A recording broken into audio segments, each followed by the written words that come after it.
So today, let's talk about interviewing and more specifically, negotiating pay during interviews. Now, negotiating pay is one of those things where it gives people a lot of concern. People are very nervous about negotiating pay. It's one of those things we're just not taught to do. We are told to sit down, shut up, and accept the damn pay that we're supposed to get.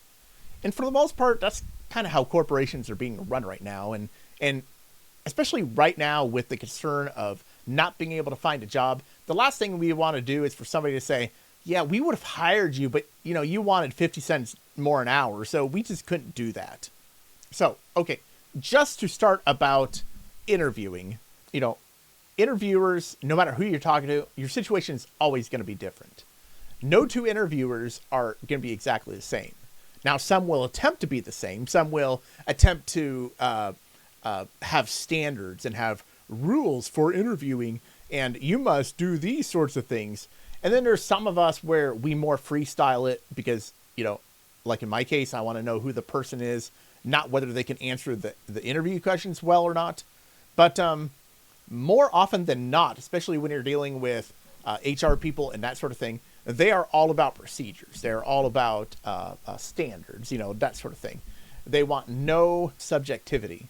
All they have are standards, and they stick to them, and that's very common. And it's actually one of the reasons why things have kind of gone to hell a little bit in our country, but that's for another story. And so when it comes to negotiating pay, the first thing you have to understand is that every situation is different. You have to have a little bit of awareness and understanding what your situation is. The place that you're interviewing with, the person that you're interviewing with, may not be able to negotiate pay with you.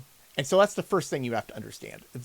Just to get this out of the way, they're very commonly a thing, phone screens. If you ever get a phone screen, these people are it's usually contracted out. These people are just talking to you and finding out whether you even have any of the basic qualifications. So just to get it out of the way, you're not negotiating pay with phone screeners.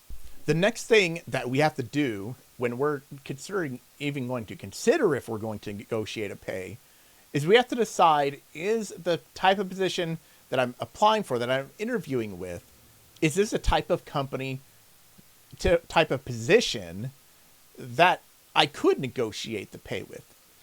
For example, if you are going to go work at a lemonade stand and you have a little boy who runs a lemonade stand and he says, well, I'll pay you $1 an hour to run the lemonade stand, you're probably not going to be able to negotiate pay that much. I realize that we like the idea that we can negotiate pay that say, well, I got $10 an hour instead of $9 an hour. At least that's the way it was when I was in college. But in reality, you're not really doing yourself a lot of good when you're negotiating your pay in that sort of situation. In those situations, you're more likely to lose a job for wanting more pay. So one of the first things that we have to do is we have to figure out whether the company that we're interviewing with will negotiate pay or not. And so if the position has an annual review, meaning on a yearly basis, they're going to review your work and they're going to give you a pay raise and that sort of thing.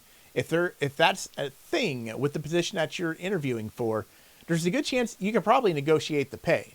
Now, another component is entry level. If this is an entry level position, meaning they do have an annual review, but it's an entry level position, in those sorts of situations, generally speaking, you're probably not going to be able to negotiate pay. Now, there are some situations where your position is so needed that you'll have recruiters calling you, right? So you'll have recruiters calling you and they'll say, hey, what's the rate that you would want to have this job that is a software development job with 5 years of experience? What rate would you need? And you go, I don't know, like $80 an hour, and that sort of thing. If you're in that sort of situation with contractors, you can negotiate your pay with contractors, but it still may end up losing you the job. But again, that's not quite really what we're talking about here now, is it? And so here we go. We finally decided that this type of position, it's a job that has an annual review. It's a position that is not entry level, and it's not a contract. It's actually a full-time position, and you want to negotiate pay. You would definitely be in a situation to where you could do that. So, to get started, just to break it down, there are 3 different levels of interview. Okay, during an interview, there's 3 different phases, all right? So there's the breaking ice stage, there's the deep dive stage, and there's closing discussion and questions, okay? These are the 3 parts of an interview, generally speaking. And during a first interview, the only opportunity that you're really going to have to discuss pay is going to be in the closing discussion and questions. And usually in that sort of situation, it's going to be more of a, hey, I saw that this type of position online pays $80,000 to $90,000 a year, and that's good for me. Is that something that you're expecting for this position? And those are the sorts of questions that you would ask in that first interview. Now, very commonly in positions that you could actually negotiate pay, they'll actually have multiple interviews, maybe 2 or 3, not counting the initial phone screen. But there are different types of interviews. And so the first interview is always the screening interview, where they find out whether you're any good or not. The second one is the comparison, where they have 10 people and they need to figure out which 5 of the 10 they think are best. All the interviews, third and beyond, are test stress interviews, where they find out whether you could take it, whether your longevity is going to be good, whether your mental acuity is good, that you can hang in there for long periods of time. Now, it is my opinion that interviews should never go beyond 3. You should never have to do more than 3 interviews. I know a lot of places will break that. Personally, I don't believe in that. If you can't tell from the first interview, you got problems as an interviewer. Here's the thing. You have to find out in that first interview or after the first interview whether the pay range is going to be acceptable. First, acceptable, not negotiated, but acceptable for you or not. Because if you go into that first interview and you're thinking, well, I really want to get paid $100,000, but the pay range is 70 to 80, well, why are you wasting your damn time? Now, hopefully you would know this prior to the first interview, but at the same time, it's amazing how many people actually don't know what the job offers when they get into the first interview.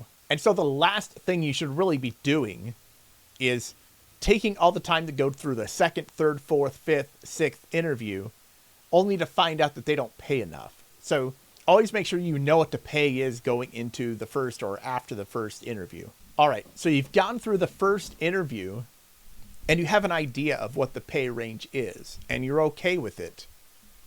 This is where, once you've already established the rapport of compensation with the hiring manager, at this time, you could think about negotiating pay. And negotiating pay is kind of interesting because it would happen in the second interview. It would happen during the comparison interview where they're trying to compare you to the next guy. And if there are 10 people that they're comparing, they're going to try to figure out what are the pros and cons of each person. Now, the funny thing is, you might be saying, well, all you have to do is just shoot low and be the low guy. And so if you say it's 80 to 90, say, I'll do it for 75. That'll work every time. Yes, it might in some places, but I'm going to tell you a story. I have actually worked with hiring managers who will not hire you if you don't want money. Believe it or not. Now, there's usually not HR people. These are usually director level people or hiring managers. I had one lady that said, I won't, if they don't want the top end of the pay, I'm not even going to consider them. Now, this falls into the, man, that really muckies up the water now, doesn't it, territory. Because we like to think that we have at least some rule of thumb that if we are the low man that we're going to get the job. But there are situations to where you could be disqualified. You could be thrown out of the interview process simply because you didn't want to make money. Again, this comes down to awareness of your situation. If you're applying for some massive corporation and you're talking to some kid HR person, it's their first day on the job, you're not probably going to be able to negotiate. If you're talking to a true decision maker, true meaning a CEO, a director, somebody who their life is on the line, someone who they are responsible for their department to run properly, then and only then would you be able to really negotiate. And so that first interview question, when you talk about the pay range, does a couple of things. If you say something along the lines of, yeah, online I saw that positions like this typically pay 80 to 90, and, that pay range is okay with me. And the employer says, well, we only pay 75. And you're saying, okay, I can walk away, but If they don't, if they say, yeah, that works for us, then you already know 80 to 90 is the range. And so this is what you need to do. In that first interview, you ask that innocent question. Hey, I saw jobs like this online making between $80,000 and $120,000 a year. I'm good with that pay range. Is this comparable to what you guys are offering? And if it's higher, what you always want to do is make sure you push that pay range higher. Because ultimately, when you push that pay range higher, it sets in their mind that, man, things are changing and we really need to consider our pay. Because if we don't start paying good people, we're only going to end up with crap people. And even if we end up with good people, they're going to leave for some other company. So you need to set it in their minds that, maybe they need to change the pay rate a little bit. Maybe it's time. So even if they are only offering 80, if you walk in and say, hey, it's paid between 80 and 120, they might, in this case, be willing to go up to 90 or 100. So in that second interview, in the comparison interview, this is where you want to stand out the most. The second interview is really, really the one that matters, because this is where they're comparing you against other people.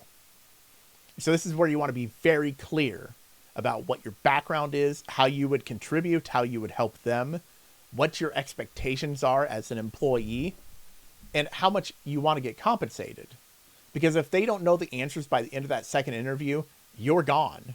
And so always, when you're negotiating pay, they need to know, first of all, what your value is, what kind of values you're bringing onto the team. Whether you have more experience than somebody, you have to imagine that there are 9 other candidates and that you are all very similar in your background. So, if you're saying, okay, well, we've got 10 accountants and all 10 accountants have 5 years of experience. They all have a CPA. What sets you apart from the next guy? Just remember that you get hired based off of how much you're liked, not necessarily what's your background, not necessarily on merit. And so you start with the merit discussion of, oh, I've been an accountant for 10 years. I have a CPA. I've been in public accounting. I know how to do reconciliations. I know how to do this. You go through all those different things, even though they can't ask the questions. You can choose to be more personal. You can bring anything to the table that's going to be potentially different than somebody else. You could say something like, well, I have an article in the Science Journal about accounting, or I wrote a book on accounting, or you could say, I have this website and blog dedicated to accounting. It just brings something to the table that's unique, that's different, but pertains to the industry. You say, I'm chairperson of this accounting group in this city. Bring something.